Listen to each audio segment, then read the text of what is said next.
ఇప్పుడే జీ5 app download చేయండి. చూడండి మీ ఫేవరెట్ టీవీ షోస్ ఎప్పుడైనా ఎక్కడైనా. ఉద్యోగం చేశాక కూడా ప్రెగ్నెంట్ కాలేదా అని కొలీగ్స్ అడుగుతున్నారు.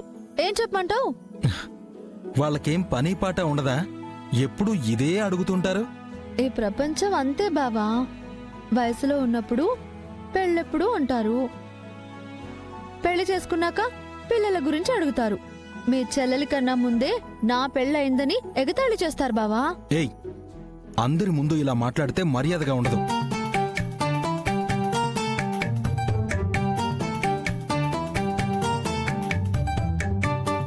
ఏయ్ పదండే.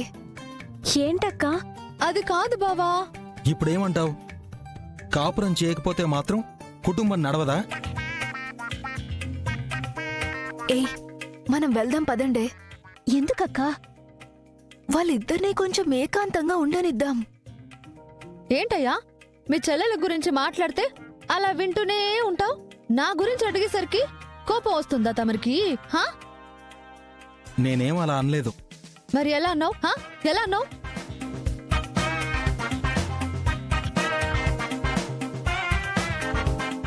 అక్కా గొడవ పడుతున్నారు కదా. వాళ్ళు అలాగే అనుకుంటుంటారు. మనం వెళ్తే సైలెంట్ అయిపోతారు. పదండి.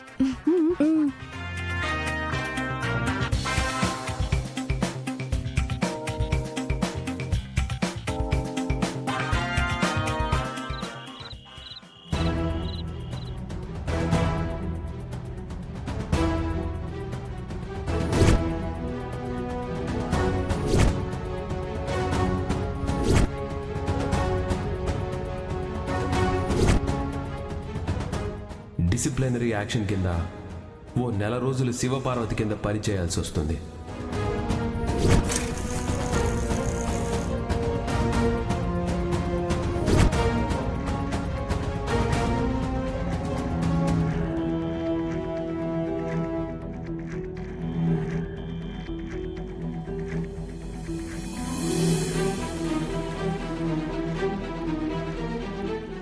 నానా నానా నానా, అర్ధరాత్రి నిద్రపోకుండా మెలకుతో ఉన్నావేంటి? ఆకలేస్తుందా?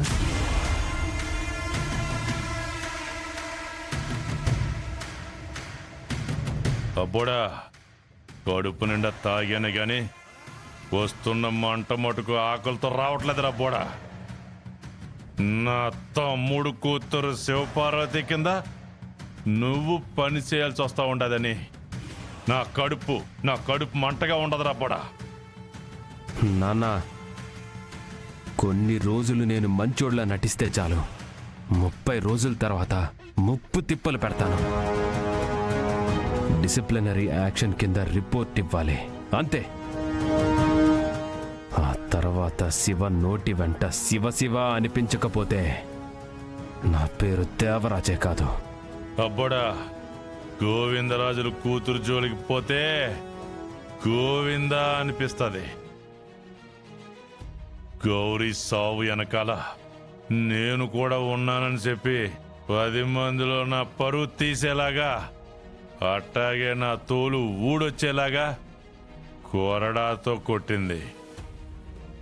ఇప్పుడు నీ మీద గురిపెట్టింది. గౌరీ కేసులో నన్ను తల వంచేలా చేసిన శివ, లలిత కేసులో నీ తల విరిచేలా చేస్తుంది.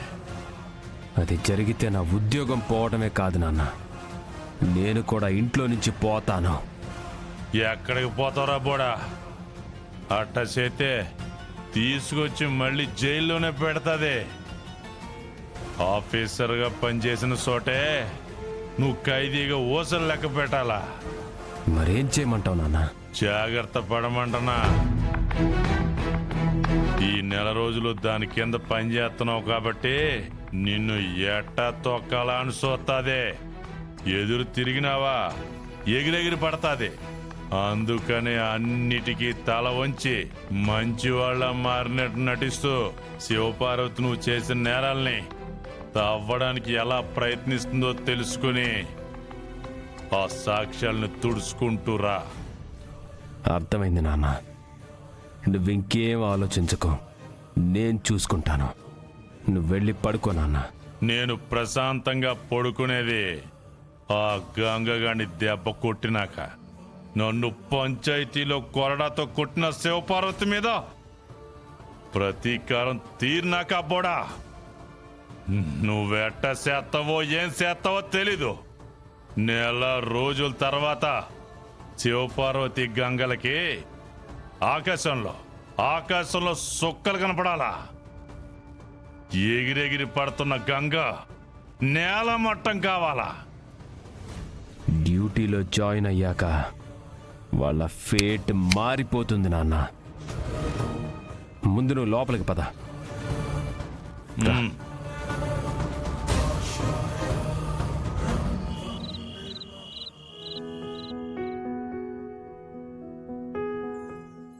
ఏంటి ఎక్కడ పక్కేస్తున్నావు? మనం పాడుకోవడానికి. ఏంటి ఇక్కడ? అవును, ఏమైంది? బానే ఉంది కదా. ఎండాకాలం మనం ఆరు బయటనే కదా పడుకునేది. ఇది చలికాలం కదా, అర్ధరాత్రి వరకు బానే ఉంటుంది. ఆ తర్వాత కప్పుకున్న దుప్పటి సరిపోక మన ముగ్గురు ఎవరిని పట్టేసుకుని చుట్టేసుకుని కొట్టేసుకుంటామో కూడా తెలీదు. ఎందుకే నవ్వుతున్నావు? నిజంగా నువ్వు చాలా అమాయకురాలివని నవ్వొస్తుందక్కా. ఆహా, నువ్వు ఎంత తెలివైన దానివో నాకు అర్థమయ్యేలా చెప్పవే. ఎందుకు చెప్పను? మన ముగ్గురం బయట పడుకుంటే లోపల అన్నయ్య వదినలిద్దరికీ ఏకాంతం దొరుకుతుంది అన్నావు. కానీ వాళ్ళు ఉత్తరంకొకరు దక్షిణంకొకరు పడుకుంటే ఇక నీ ప్లానింగ్ వర్కౌట్ అవుతుందక్కా. అదే అమృతకు చెప్పినట్టు మనం వణికిపోయి చలికి ముడుచుకొని పడుకోవడం కన్నా అదే అన్నయ్య వదినలని బయట పడుకోబెడితే బాగుండేది. హేయ్, బుద్ధుందా నీకు? పెళ్ళైన వాళ్ళని బయట పడుకోబెడతారా ఎవరైనా? అది కాదక్కా, చలెక్కువైపోయి బాగా దగ్గరగా ఉంటారు కదా అని. అయ్యో రామా, నీకెవరే చెప్పింది? అక్కా, పెరట్లో ఫస్ట్ నైట్ చేసుకునే వాళ్ళు కూడా ఉన్నారు. మొన్న ఓ మలయాళం మూవీ చూశాను. అందులో అదే కాన్సెప్ట్. నువ్వు ముదిరిపోతున్నావని అర్థమవుతుంది. మరి మీకన్నా నేనే ఎక్కువ ముదిరిపోతే నాకు త్వరగా పెళ్లి చేసేయచ్చు కదక్కా. ఏ నిన్ను అక్క, నువ్వు చెప్పక్క, ప్లాన్ వర్కౌట్ అవుతుందంటావా? వాళ్ళిద్దరి మధ్య పొంతం లేనప్పుడు మనం పెరట్లో కాదు కదా, గుళ్ళో పడుకున్నా సరే వాళ్ళిద్దరూ తిట్టుకుంటూ కొట్టుకుంటూనే ఉంటారు. అన్నయ్య వదినలు ఒకరికొకరు రుసరుసలు ఆడుకోకుండా రొమాంటిక్ గా మాట్లాడుకునేలా చేయాలి. శత్రువులా చూసే దేవాబావే తండ్రి కాబోతున్నాడంటే నాగవల్లి అక్క కంటే ముందే పెళ్ళైన అన్నయ్య వదినకి వాంతొచ్చేలా చేయాలంటే మనమేం చేయాలి? అబ్బబ్బబ్బబ్బా, దీని మాటలు వినలేకపోతున్నానే. రేపట్నుంచి దీనికి 7ంటికి అన్నం పెట్టేసి త్వరగా పడుకోబెట్టేయాలి. రాత్రైతే చాలు పిచ్చి పిచ్చి కబుర్లన్నీ చెప్పేస్తుంది. అది చెప్పేది పిచ్చి కబుర్లు కాదు, పచ్చి కబుర్లు. జీ5 యాప్ డౌన్లోడ్ చేసి అన్ని ఎపిసోడ్స్ పూర్తి ఉచితంగా చూడండి.